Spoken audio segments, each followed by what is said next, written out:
Келесі құрметті студенттер, бүгінгі тақырыбымыз кәсіпкерлік қызмет құқықтарын бұзғаны үшін заң алдындағы жауапкершілік. Жоспар бойынша ең алдымен заңды жауапкершіліктің түсінігін, түрлерін, сосын кәсіпкерлік субъектілерінің құқықтарын және де Қазақстан Республикасының кәсіпкерлік саласындағы заңнамасын бұзу деген тақырыптарды қарастырамыз. Ең алдымен заңды жауапкершілік не екенін түсініп алайық. Бұл заңды жауапкершілік дегеніміз бұл әрине құқық бұзушылық жасаған тұлғаларға заңмен көзделген мәжбүрлеу шаралары болып табылады. Есімізге салып кетейік, заңды жауапкершіліктің бізде 4 түрі бар. Қазақстан Республикасының заңнамаларына сәйкес бұл ең алдымен тәртіптік жауапкершілік, әкімшілік жауапкершілік, азаматтық жауапкершілік және де қылмыстық жауапкершілік. Білеміз, тәртіптік жауапкершілік бұл кез келген ұйымда, мекемеде, яғни ішкі тәртіп ережелері сақталмаған жағдайда тәртіптік құқық бұзушылық орын алған кезде тәртіптік жауапкершілік. Әкімшілік жауапкершілік бұл әкімшілік құқық бұзушылық туралы кодекстің нормаларын бұзған жағдайда, әкімшілік жауапкершілік, немесе азаматтық бұл қандай да мүліктік немесе мүліктік емес қатынастарға байланысты құқықтар мен заңды мүдделерді бұзған кезде туындайтын жауапкершіліктің түрі. Сосын қылмыстық жауапкершілік бұл бізде Қазақстан Республикасының қылмыстық кодексінің нормаларын бұзған кездегі, яғни қылмыс жасаған кезде қылмыстық жауапкершілікке тартылады. Енді кәсіпкерлікке қатысты бізде аталған жаңағы нормалардың 4-інің де түрлері бар, яғни 4-інің де әрқайсысы кәсіпкерлік саласында орын алуы мүмкін. Мысалға келтірейік, Қазақстан Республикасының қылмыстық кодексінің 214 бабында заңсыз кәсіпкерлік, заңсыз банктік, микроқаржылық немесе коллекторлық қызмет деген бап бар.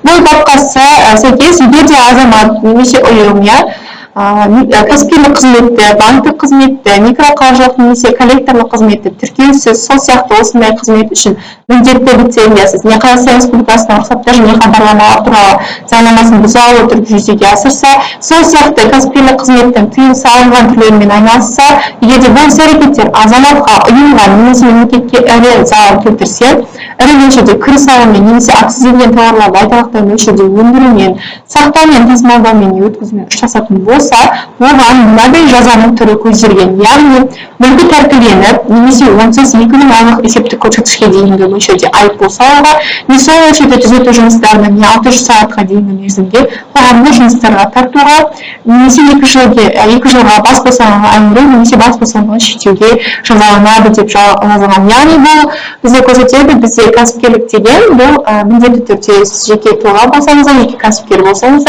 немесе заңды тұлға болып ұйым құрсаңыз да, сіз міндетті түрде лицензия алу қажетсіз, рұқсат алу қажетсіз. Енді осы кәсіпкерліктің осындай түрлерімен лицензиясыз немесе рұқсатсыз айналысқан жағдайда бізде осы қылмыстық құқық бұзушылық орын алып, яғни бұл іс-әрекет қылмыс болып, әрі соған қылмыстық жауаптылық көзделген екен. Дәл осы заңсыз кәсіпкерлік деген норма бұл бізде әкімшілік құқық бұзушылық туралы кодексте белгіленген.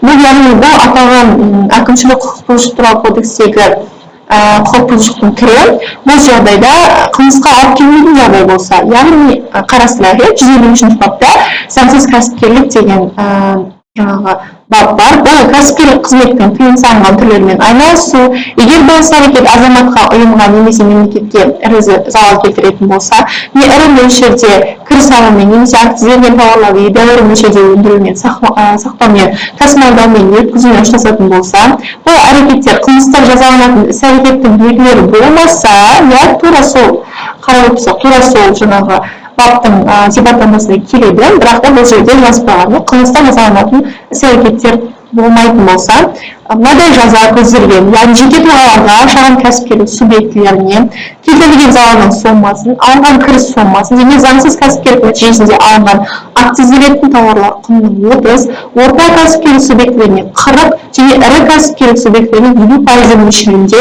айыппұл салуға әкеліп соғады. Енді мұқият қарайық.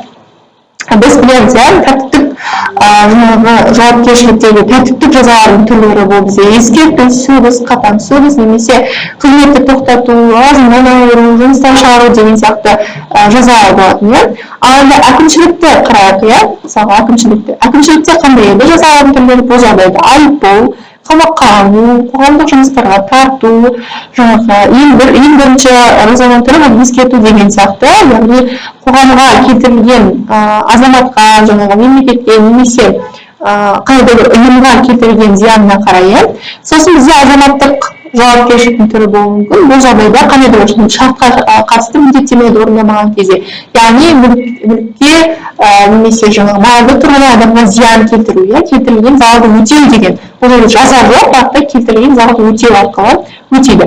Қылмыстықта жаңағы аталған бас бостандығын шектеу, бас бостандығын айыру, түзеу жұмыстары деген сияқты жазаның түрлері бар.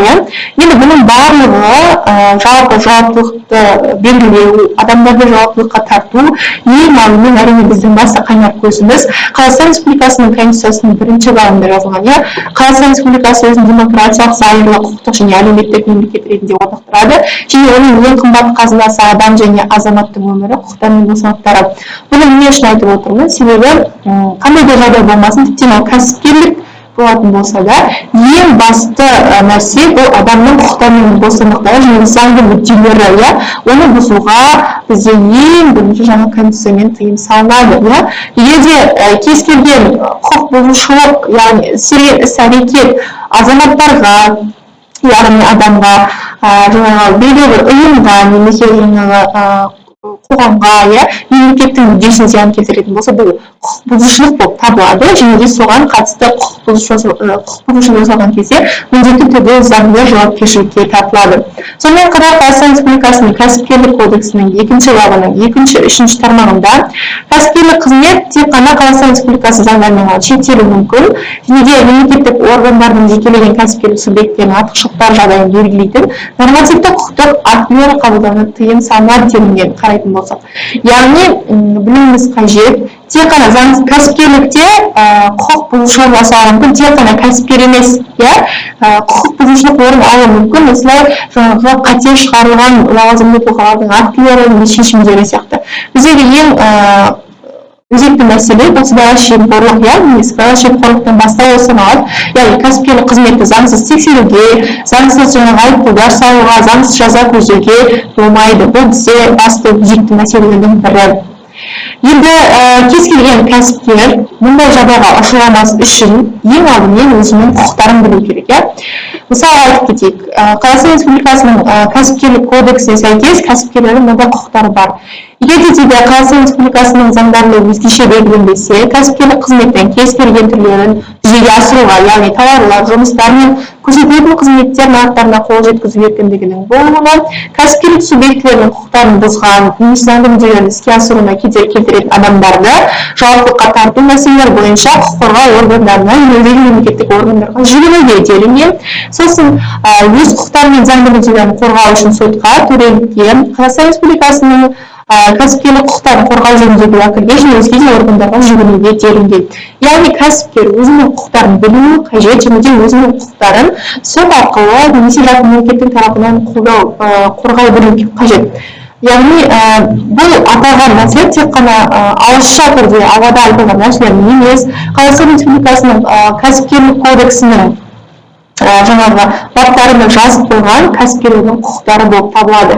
Яғни кәсіпкерлікті дамыту мемлекет үшін, мемлекеттің экономикалық тұрақтылығын жағдайын жасау үшін қажетті болып табылады. Сондықтан да кәсіпкерлерге заңсыз тексерулер жүргізуге, кәсіпкерлерге заңсыз айыппұлдар салуға тыйым салынады. Ал енді кез келген кәсіпкер өзінің бұндай жағдайға түспеуі үшін ең алдымен біз білеміз, өзінің құқықтары мен міндеттерін дұрыс білуі қажет.